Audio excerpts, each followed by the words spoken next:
classes. So this morning we are in our adult Bible class, which is the life of Christ. We're doing a chronological study of the life of Christ where we're going through these various events that we read about in the Bible. And what we're doing is we're taking Matthew, Mark, Luke, and John and lining those up, and we are looking at all of the events according to that list of looking at all the events according to the four different accounts. And so sometimes there'll be an event in just Matthew, sometimes there's an event across all four of them. And as we get into this latter part of Jesus' life, we're going to see that there are more and more events. So for example, with this particular slide, you can see that we're up to number 202, 203, and these are found in Matthew chapter 24. So if you want to open your Bibles to Matthew 24, we're going to pick up where we left off last week, which was Matthew 24, right around verse 13. And what we're talking about here is impending danger and destruction. And we talked about last week that this is one of those chapters in the Bible that is highly abused. When I say highly abused, it means that people take this chapter and they misread it and misapply it because they're not doing a very simple thing, which is what we call hermeneutics. And some of you might be thinking, that doesn't sound simple. But hermeneutics really is simple. We do hermeneutics every day, all the time, in things that we read and things that we see online and things that people say. You're practicing hermeneutics. Hermeneutics simply means the science of interpretation. All right, so for example, this is one of my favorites that I use all the time. If you have a coupon, okay, that says buy one, get one free toilet paper, because that seems to be the thing that everybody was all about and seems to be happening again from what Andrea tells me. There's another wave of that going through. It's kind of strange. Let's say you have buy one, get one free toilet paper from Publix. Everybody's familiar with Publix, right? It says there, Publix, buy one, get one free toilet paper. It even has an expiration date. Everybody's familiar with seeing those. If you take that coupon and walk in over here at the Pick and Save, right over here, right, and get your 2 things of toilet paper and walk up there, and she rings it up full price, and you go, no, here's my coupon for it. What's going to happen? Is she going to honor that coupon? I see some heads shaking no. There's some people in this audience who know who honors coupons and who doesn't. Now, why? Why would you say that? Well, that's, excuse me, lady, but that's just your interpretation. By the way, Joey works at the Pick and Save, so he knows these things, right? And what if somebody were to say to that lady, that's just your interpretation, right? Would that be acceptable? No, it wouldn't be acceptable. Just because you say that does not mean that it is, all right? Well, it's the same way in Matthew chapter 24. Just because someone says it is this doesn't mean that's the truth. The Bible that I have right here that I study out of is a study Bible by a premillennialist. And you may be thinking, why do you have a Bible that has premillennialism in it? Well, 2 reasons. One is he does it through an outline form, and it also has wide margins. And I write a lot in my Bible, so I need that space to write. He's one of the few people I found that it's a decent sized Bible. You know, they make wide margin Bibles, but they're like that wide. They're huge. I don't want one that big. So I've got this one. He's got wide margins. I also liked his outline, the way that he outlines things, because he's usually pretty on it whenever he's breaking down passages. However, at the bottom right here, and you'll see this all throughout my Bible, there's a big X right there on that one part here in chapter 24, and I write false. And on the next page down here again, false, because the things that he uses to interpret this. And that brings me to my second reason why I like this Bible, is because right there I have proof that people teach false doctrine using the Bible. There it is. Here it's written right there, and yet I can show that this is not true. All right. So, using hermeneutics, the science of interpretation, the first foremost thing you need to do is look in verse 2, 1 and 2. All right, we talked about this last week, and I'm just going to go through it real quick. And we went into detail last week, but real quick. The disciples come to Jesus. They ask him a question. Not just one question, but really 3 questions. Look again at what they say. They come to him in verse 3, and they say in verse 3, tell us, when will these things be? All right, they're talking about what happened in verse 1 and 2, talking about the temple. So that's the first question. And what will be the sign of your coming? That's a second question. That's 2 different questions. And of the end of the age. All right, so really they ask 3 questions. When will these things be? What will be the sign of your coming? And grammatically, so you can understand what's being written, they're asking the same thing if you took away what was previously said so that you would understand. And what will be the sign of the end of the age? 3 questions. So, in order to understand this chapter, you need to look at it with those eyes, looking at Jesus answering those questions. So he's answering the first question. We studied up to verse 13. So far, we've been talking about all these things, about rumors of wars and earthquakes and all the things that will happen and being delivered up to tribulation. We discussed all that last week. So let's continue now in verse 13. Because this is the key to what he's trying to get them to understand. He's going to basically repeat this theme over and over. But he who endures unto the end shall be saved. This is an overarching theme throughout all the New Testament, and especially the teachings of Jesus. That's the whole key of verses like Revelation chapter 2, verse 10, when Jesus says, remain faithful until death, and I will give you the crown of life. See, there's never, ever in the New Testament, here's another one of those false doctrines that comes out, there's never in the New Testament a time when Jesus says, get baptized and you got your stamp of approval, you're good to go, see you in heaven.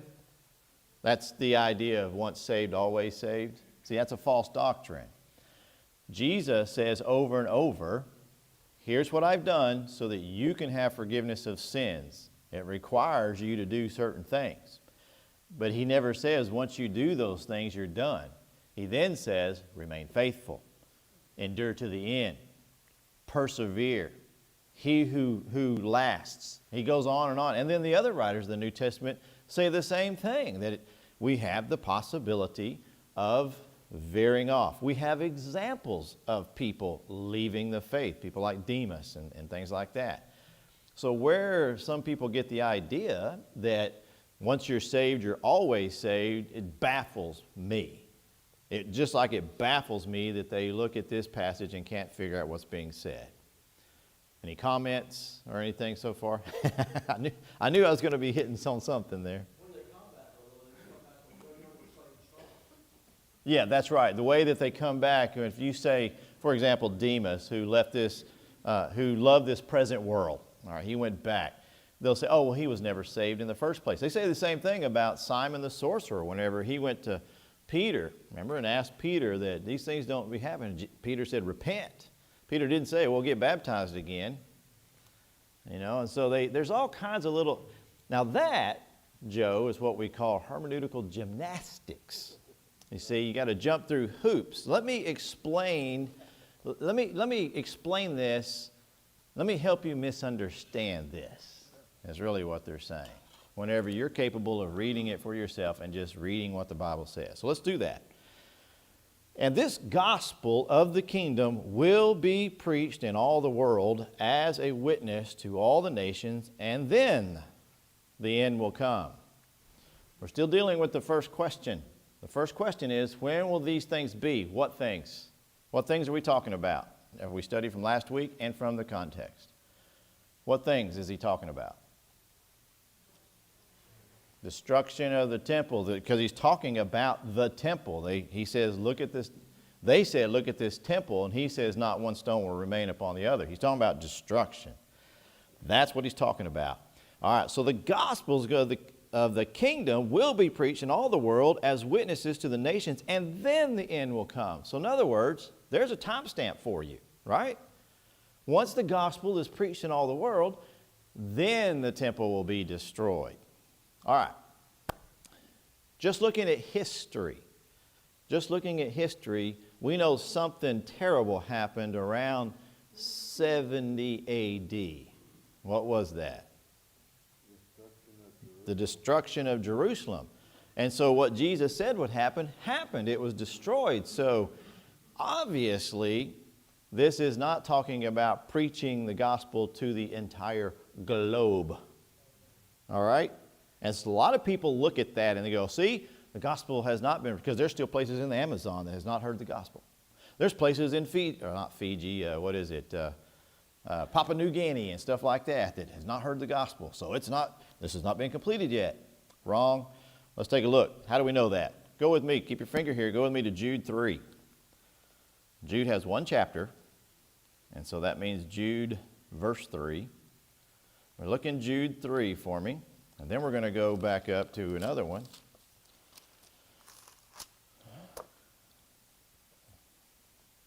Does somebody have that? Jude 3.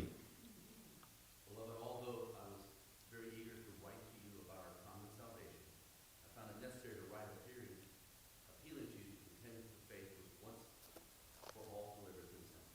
That was what? That was once for all delivered to the saints. Once for all delivered. It was delivered. So it was once for all. All right. How much is all? Well, that's not everybody. There's still people in the world. All is all, right? Now, there's one other verse that we can go to, and that's Colossians 1. Back up a little bit now with me to Colossians 1, verse 5 and 6. If somebody gets there before me, go ahead and read that. Colossians 1, 5 and 6.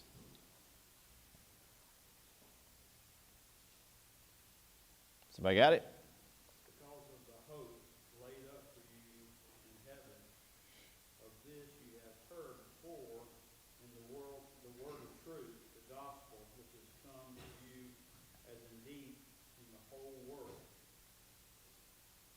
There it is. So the gospel's come to you as it has come to the whole world. Now, Colossians was written approximately 61 AD. So this is 30 some odd years after Jesus ascended back to heaven. All right, so there it is. The gospel has reached the whole world. What are we talking about? The known world. The gospel, thanks to people like Paul and Barnabas and Silas and all these others, missionary journeys, you can look at it, it has spread out to the entire known world. Talking about the Roman Empire. And let me clarify that, and then I'll get right to you. Whenever you say the known world, think about your own life. How many of you have traveled outside of the United States? All right, a few of you, quite a few of you. How many of you have not traveled outside the United States? All right, so the known world to Jack is the United States, right? At this point. But I also have access to the world, so I know there's more out there. Well, yeah, well, so did the folks in Rome, because they're eating spices from India and things like that, right? But they haven't their world consists of what they know. All right, you had a comment? Yes, sir. I want to backtrack for just a minute because you brought up a problem that I've run into studying scripture with people who, that's your interpretation. Yeah. And I look at them and I'll ask them, well, what's your interpretation? Uh-huh, good.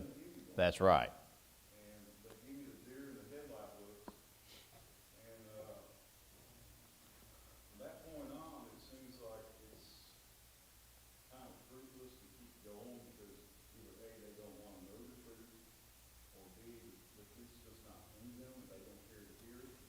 How do you handle that? You don't. You don't. You just tell them you love them, you care about them, and you continue the friendship. You continue the friendship and let your light shine. That's all you can do at that point. Because I'm glad you brought that up, because that is the case. A lot of times people will say, when they say things like, well, that's just your opinion, or that's your truth, or there's all kinds of little phrases like that. when you do carry that out, the logic, show them the logic, the fallacy of that logic, then the truth comes out and they don't want to face the truth. And the truth is, they don't want to have this discussion with you, right? Look, I'm fine. I'm good. I don't need you Bible thumpers. Or, as I've seen many times, there's also people that are so indoctrinated that they can't even literally read the scriptures. You've heard me tell this story before. It was my Taekwondo instructor down in Paraguay, who is a very religious person. In fact, that's why it's one of the reasons I joined that dojo, because on the back wall it said, "As for me and my house, we shall serve the Lord." I went, hey, this is great. But then when we actually got into a Bible study, because he asked me to lead prayers and things like that, we don't have quite the separation of things down there that we do here in the States. So people don't get offended if you say our prayer, with a bunch of people in a setting. And so when we did a Bible study, I asked him to read Acts 2:38. And he starts reading it, and then he looks up and he starts citing off, basically, accept Jesus in your heart. And I went, well, back up and read that again. So he started reading and accept Jesus in your heart. He could not bring himself to read the actual words in the Bible.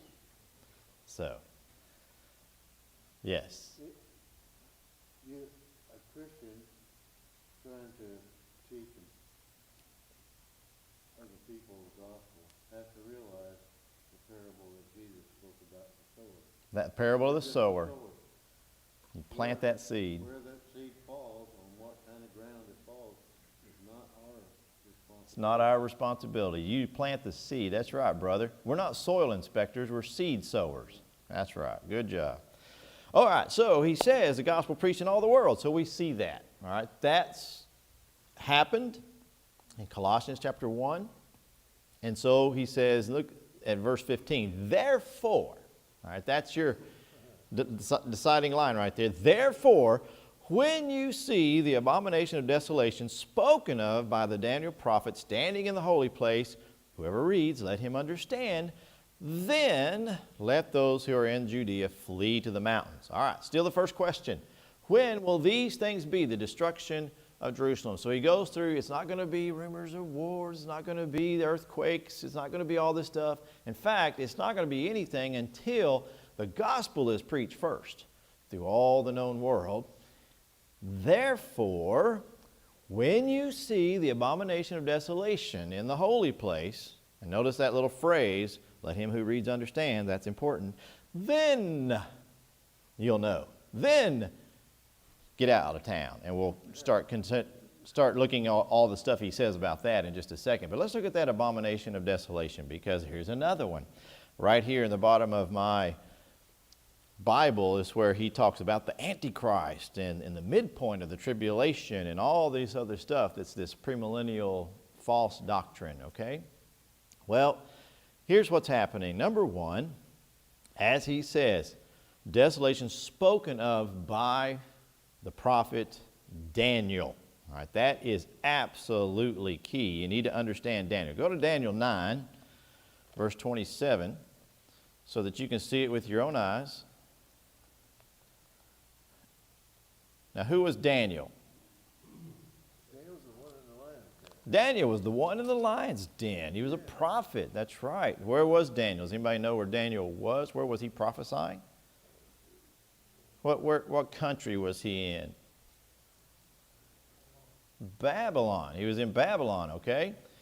And remember, Daniel has a lot of fascinating stuff. So in Daniel, you'll see in verse 27, then he shall confirm a covenant with many for 1 week, but in the middle of the week he shall bring an end to sacrifice and offering. And on the wing of abomination shall be one who makes desolate. Even the consummation which is determined is poured out on the desolate. Now, one of the things you need to understand about prophets is a lot of times, many times, their prophecies that they gave had dual application or dual fulfillment.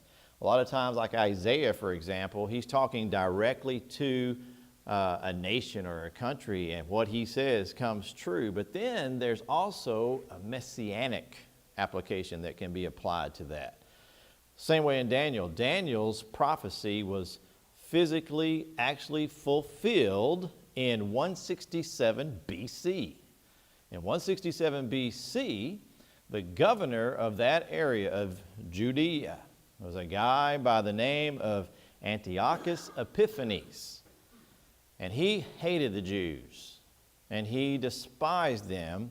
And one day he went into the temple because he could, because he was the governor and nobody's going to stop him. He went into the temple and sacrificed a pig on an altar in there to the god of Zeus. And that was a complete, absolute, total abomination, and it started the Maccabean revolt. Now, correct me if I'm wrong on any of the history, some of y'all that know the history better than I do, but that started a revolt, and then that was a time whenever Judas Maccabea came through, and many people thought he was the Messiah, and he liberated Jerusalem, and they were their own independent state, not really a country, but a state for a little while. Very fascinating story. The second time, that's what Jesus means, whoever reads, let him understand. So Jesus is using imagery from Daniel. This is a story that every Jew knows. This didn't happen all that many years ago. All right? It's only a couple of generations ago or so that people, just like we still understand and know things about the Civil War because it's only a few generations ago, just a few generations ago, they remember that Epiphanes did that, okay? So he's saying, those who remember that, well, it's going to happen again. All right? It happened once. It's going to happen again. And it did. Whenever Titus, whenever he seized the city of Jerusalem. All right, they surrounded the city, starved them for months. And then whenever they finally overtook, it's a fascinating story. You should really look that up because it was a long, long battle. Lasted from, and this is important when we get into what we're going to talk about, lasted from April all the way up until September, just constant bloodshed. 1,100,000 Jews were slaughtered during that time. It was bad. And Titus destroyed the temple, and he ordered a sacrifice be made on that Temple Mount. So whenever you see this, is what he says. When you see that, now it's time, he says in verse 16, let those who are in Judea flee. Get out of town. Now, how do we know that this is what we're talking about? Troy, you're awful lot of speculation there, Troy, for you're reading into this. Well, this is exactly why we do this kind of study, because you can look at parallel passages, which gives you more information. What's the more information? According to this right here, we're going to go to Luke chapter 21. All right, so everybody go to Luke chapter 21. This is a parallel passage to this to help us explain exactly what's going on in this chapter. Now, I'm just going to jump right into what he's talking about here. Go to Luke chapter 21, and somebody please read verse 20. When you shall see Jerusalem compassed with armies, then know that the desolation thereof is nigh. All right, he just says it. When you see armies around Jerusalem, know that the desolation is nigh, that it is near. Now we go back to Matthew 24, and he says, when you see the abomination of desolation, well, how are you going to know that? Well, we got a clue here. When you see armies surrounding. All right, that should be a clear sign. There weren't any armies surrounding Jerusalem until AD 70. And there's only one army, really, that would be capable of doing it, because from the time of Jesus up until then, it was the Roman army. So they would certainly recognize it. So, as I just said, there were a lot of people that were killed. Now, let's look at how he describes this. All right, look what he says. He says, flee to the mountains. Verse 17, let him who is on the housetop not come down to take anything out of his house. Most of you have seen James Bond movies and stuff, right? Isn't that one of the most fascinating things when James Bond gets up on the roof in some of these old towns? And what does he do? He jumps from roof to roof to roof, and he keeps going and keeps going. Well, it really is that way. Andrew and I lived in a place where things are butted up right against each other. So there are places where you can just continue going. So that's the idea of Jerusalem. Pretty good picture there. Just imagine if you're up on one of those rooftops. People use their roofs a lot. They use it, if you look in Arab nations and stuff, that's where they'll do their laundry. That's where they get out some fresh air and everything. They're up on their roof. They'll eat up there, sometimes even sleep up in that area. Up on the roof. And you can see your neighbor right over there and the neighbor right over there. So if you're up on your roof and all of a sudden you see armies around, don't waste your time coming down. You need to get out now. Just hop across the roof and get out.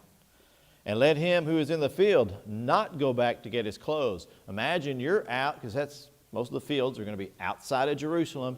You're out there and all of a sudden you start seeing all these armies come around. Don't go back and get your stuff. You need to get out of town. But woe to those who are pregnant, to those with nursing babies in those days. Some of you mamas who have experienced that. Some of you are pretty athletic, right? Some of you ladies that have had children, pretty athletic. Could you run as fast when you were pregnant? No. Or if you're nursing, right? If you're carrying a baby, you're going to be impeded in your travel, right? So that's why he says, whoa. What he's saying is, I hope that's sad. It's sad that that's going to happen. Hope that doesn't happen. Verse 20, and pray that your flight may not be in winter or on the Sabbath. Well, the winter time, typically the roads are that's when the rainy season, and the roads are going to be really rough, so it's going to be hard to get out, so it makes it difficult to travel. Sabbath is a holy day, and typically the Sabbath is when most people from the surrounding areas would come into Jerusalem to be there at the temple to pray and things like that. So every weekend, the city of Jerusalem would swell in population because all the surrounding areas would come in, and according to Nehemiah, they would close the city gates because you're not supposed to be traveling anyway. You're supposed to be settled down. So he's saying, I'm hoping that doesn't happen, because imagine, you know how it is whenever you go out on the roads here. It's so funny. So many of y'all complain about the traffic in Milton, and it can be bad, but listen, go live in Asuncion for a while and then come talk to me about bad traffic. Isn't that right, Mike? But think about it. When we have traffic out here and it's not real easy to get down the road, what happens when they shut down I-10? Right?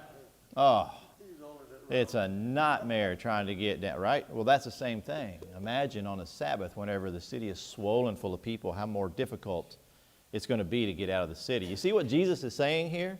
I hope I'm painting a good picture for you so you really understand what's happening. For then there will be great tribulation, such as not been since the beginning of the world until this time, nor ever shall be. Josephus, the historian, described the destruction. As I told you, 1,100,000 Jews lost their lives. They cut off all the food supply. They cut off the water. They cut off everything. You know what happens when you do that for several months? Just think about what starts to happen. It gets bad. Yeah, I'll let you speculate, Joey. Also, here's the thing, is that it happened, remember I said April? That's the Feast of Booths. The Feast of Booths is whenever everybody would come to Jerusalem. They would bring their tents and they would stay for 7 to 8 days. That's when Titus attacked. So there were millions of people in the area. Now, the historians also say that there weren't any Christians killed because of this. They recognized this. They knew it. When they saw it, this is what Jesus was talking about, and they got out. It's even said that they had a specific place that they were going to meet over in Perea, which is about 100 miles away. And so, fascinating history. I would encourage you to read Josephus and read about some of those. And unless those days were shortened, no flesh would be saved, but for the elect's sake, those days shall be shortened. He's talking about the siege, how long it lasted. As I said, from April to about September. It could have gone longer, but it was only that amount of time, and then it was over. It could have been a lot worse. Then, this is fascinating, then, if anyone says to you, look, here's the Christ, or there, don't believe it. So even after, I find this so strange and fascinating. Here Jesus is giving prophecy, right? He's predicting what's going to happen to the city of Jerusalem, to this big, beautiful temple, which, by the way, happened exactly what he said would happen. Those big, old, beautiful stones were pushed off that mound I was talking about last week, so much force that it dented the concrete down below, the road down below. And you can still see those stones that they pushed off. So when Jesus said not one stone will be left upon another, there's proof right there. Now, what does that tell you about Jesus? Is Jesus a true or false prophet? Why is he a true prophet? Because everything he said came true, right? Don't you find that fascinating that everybody would go, okay, not only did the man come back from the dead, not only did he ascend into heaven, but everything he said came true. Would you have any reason to doubt that that was the Christ? No. But look what happens. Then if someone says there's the Christ, don't believe it. People still going to falsely claim to be Jesus, the Christ. For false Christ and false prophets will arise and show great signs and wonders, so as to deceive, if possible, even the elect. Isn't that sad? And it's still happening today. Still happening today that there are still false prophets. There's still people claiming to be the Messiah and trying to do wonders and signs and miracles. All right?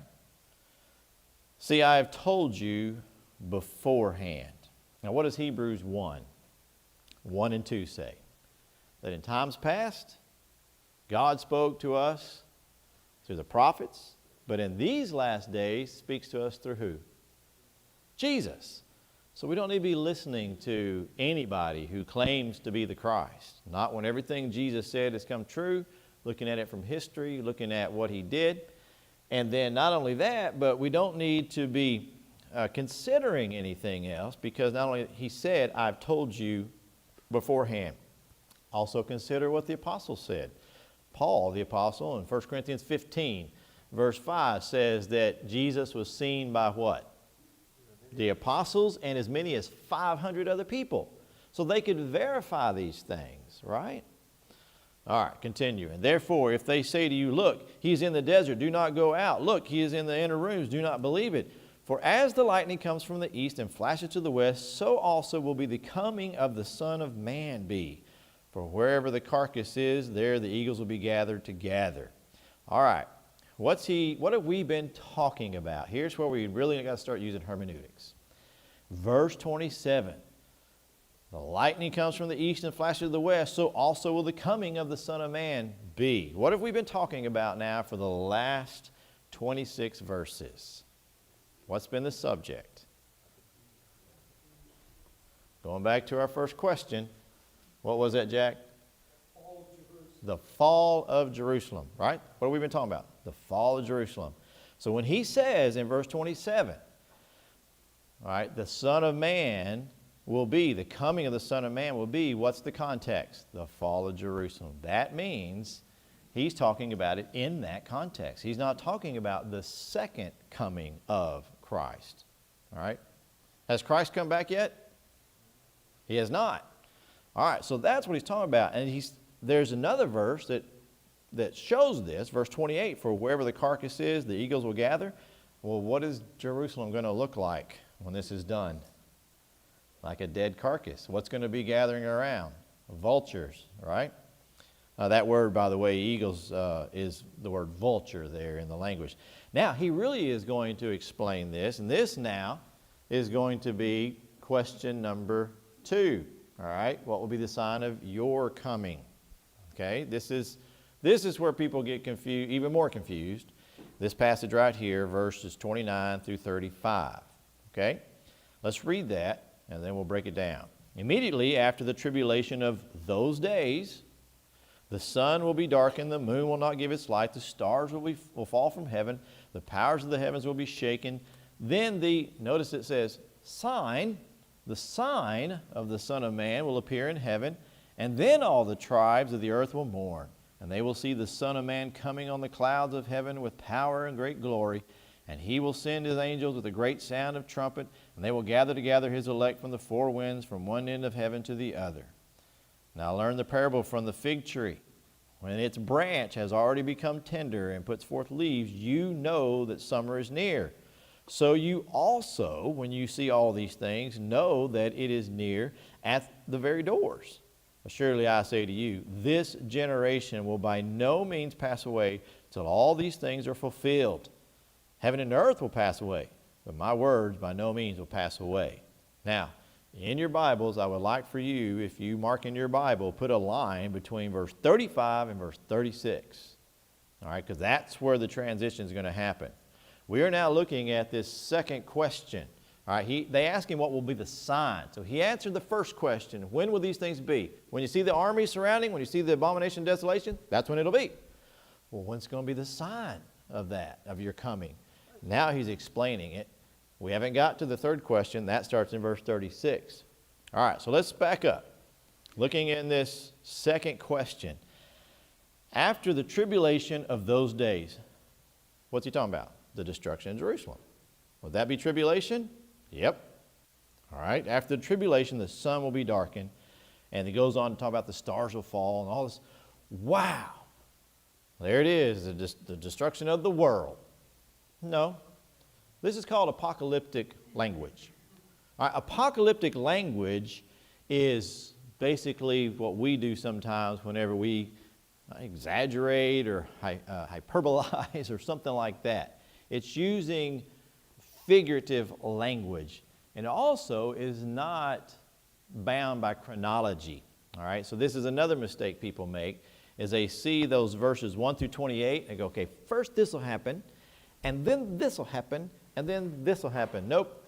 Verse 29 through 35 is still talking about the first thing. He's just saying it in a different way. He's saying it in a different way, using apocalyptic language. How do I know that? Keep your finger here. Let's go to Isaiah 13, verse 10. Isaiah 13, verse 10. Jesus is borrowing from the Old Testament. He's using language that another prophet also used, apocalyptic language. Isaiah 13, verse 10 says, for the stars of heaven and their constellations will not give their light. The sun will be darkened its going forth, and the moon will not cause its light to shine. See, there's that being put in the context of the fall of Babylon. All right. He goes on. You look in Isaiah 19, verse 1. Here's more language he's using. This says, the burden against Egypt. Behold, the Lord rides on a swift cloud and will come into Egypt. The idols of Egypt will totter at his presence, and the heart of Egypt will melt in his midst. Now listen to it. The Lord will come into Egypt on a swift cloud. Did Jesus actually come in to Egypt on a swift cloud? See, there's your clue right there. Now you're starting to see hermeneutics, the science of interpretation. Oh, this is apocalyptic language that Jesus is using like Isaiah did. He's not the only one. Turn with me to Ezekiel 30, verse 18. Ezekiel 30, verse 18, you see the same thing again. He's not the only prophet. He says here, at Tahaphanes, the day shall also be darkened when I break the yokes of Egypt there, and her arrogant strength shall cease in her, and for her a cloud shall cover her, and her daughter shall go into captivity. And he goes on to talk about executing judgment. One more verse, Daniel chapter 7, verse 13. Daniel 7, verse 13, again, using the same type of language. I was watching in the night visions, and behold, one like the Son of Man, coming with the clouds of heaven, came to the Ancient of Days and brought him near before him. Talking about judgment. So, what are we using here? We're talking about, look, verse 30, the sign of the Son of Man will appear in heaven. This is judgment upon Jerusalem. If you were a Jew and you rejected Jesus, and all these years later, remember what he says in verse 34, this generation shall by no means pass away? That means there were people still alive who will be there on the destruction of Jerusalem who remember Jesus saying this. How are you going to feel on that day? I should have never rejected the Messiah. Jesus has come in judgment against us. And what did God do on that day? He held Israel in judgment. He destroyed that nation. Now, my false teacher friend here in my Bible, he goes on to say that generations means race or family, which makes good sense here. The Jewish race will be preserved in spite of terrible persecution. No, the Jewish race was not preserved. Now, Jewish heritage is still around. We still have Jews among us today, yes? All right? But not one single Jew today can trace his lineage back to the tribe that he came from. Do you understand that? Not one single Jew can do that. Why? Destruction of Jerusalem. Because when God destroyed that economy and that religion, that was it. Because now it is nothing but the Christian age dispensation. You see, God, He showed mercy by giving them 40 plus years after Jesus ascended to heaven to still come to Jesus, right? You see that? Do you understand? That's what He actually did. He gave them 40 years after a whole generation, gave them one generation to come to Jesus. And they didn't. Now, some did. We see that in Acts. Many of the priests did and stuff. So some of them did, but not all of them. And then when God's limit is done, it's done. And He's going to finish it. And He did. Does that make sense? You understand what's happening now? What's the sign going to be? The sign of my judgment is what Jesus is saying. Is this right here. It's going to happen in this generation. Now, we're out of time, but we are going to look at the third question. And I first want you to notice this, and I want you to read this between now and next week. Look in verse 36. We've been talking about all this stuff, right? The destruction of Jerusalem. And what about the sign? Well, the sign is going to be like those days darkening that the prophets talk about. That's going to be my judgment upon Jerusalem.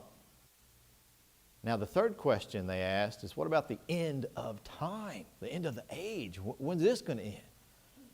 And notice what he says, but of that day, circle the word that. Of that day and hour, no one knows. All right, so if I'm Jesus, He's saying, I'm giving you all kinds of clues here, okay? When you see armies around the city, that means the desolation, like what Daniel was talking about, is about to happen. You need to get out of town. When you see this temple destroyed, what I said earlier about not one stone being on top of the other, when you see it destroyed, when you see this city destroyed, I want you to recognize, question number 2, that was a sign of my coming. I delivered judgment to the Jewish people who did not come to me. Third question, but of that day, the end of the age, no one knows, not even me. You see what happened right there? That's how I want you to break down this chapter. And I'm glad it's taken us a few weeks to get through this so that we can take this in bite-sized chunks so that we can really get this down. All right, so next week we'll pick up in verse 36, and verse 36 actually goes all the way to the end of chapter 25, verse 46. All right, so it goes to the end of this chapter and the next chapter, and we'll put all that together. Thank you so much for your attention. We're going to take a short break and